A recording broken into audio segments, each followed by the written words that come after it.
This is my Atlas lathe. From the research I did, the nearest I can tell, this is a 9-inch lathe. That's based on the general look of this layout of the switch here, and then also do a quick measurement.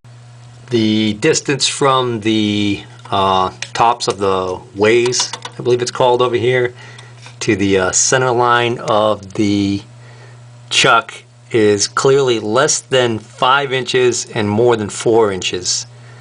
The chuck that's on here now appears to be a 6-inch diameter 3-jaw chuck, and I've got room there, looks like, for a larger chuck than that.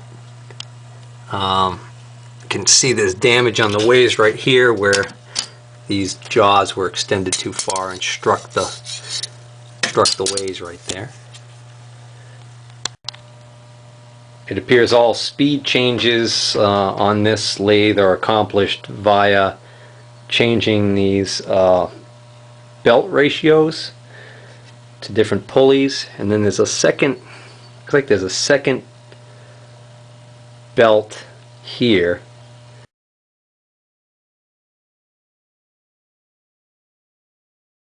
So I'm assuming there's a way to shift, there must be a way to shift that over to engage a different pulley so that you don't have to, so you can do a speed change without necessarily having to change the belts every time.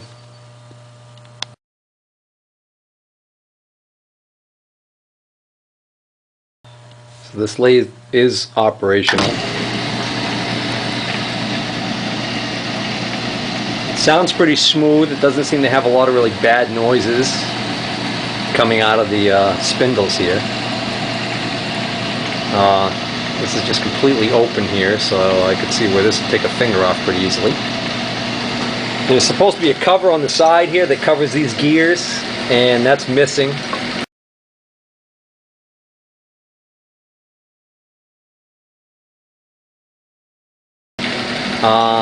I do have an extra set of gears.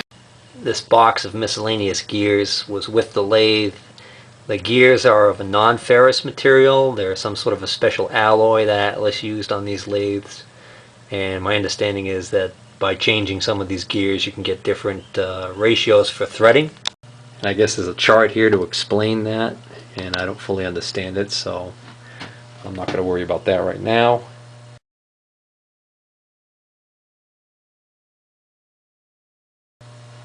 Let's see. Notice this rod isn't rotating really, so I'm assuming, okay, I see. This switch here engages this. Okay, forward and reverse, so that seems to be working fine. And then, I think we call this the apron. I'm assuming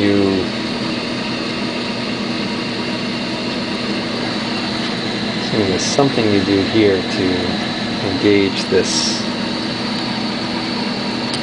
to get it to start moving.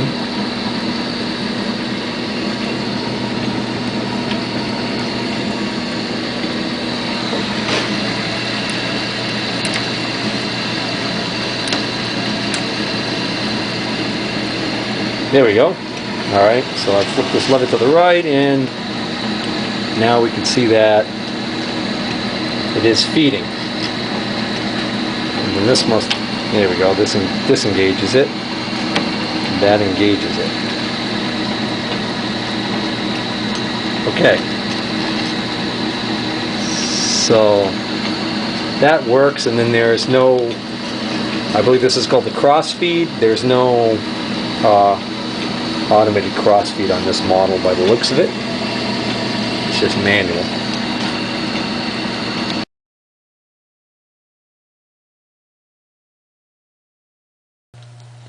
This odd chuck was in the proximity of the lathe, so it may very well be another chuck, a smaller one for this lathe. It's got a yeah, I'm not even sure how that goes on. And then We've got this faceplate right here. This faceplate clearly threads on to something. So I'm assuming maybe, yeah, that looks like it's about the right size. So I think you take this chuck off and you can thread on this this faceplate. Here's another small 3-jaw chuck. It was also in the proximity of this lathe, so I'm assuming maybe this also belongs to this lathe, or on the back here's got this piece on it. Almost looks like maybe it was fabricated so that it could be retrofitted, and maybe you actually chuck. Would you actually chuck a chuck in a chuck?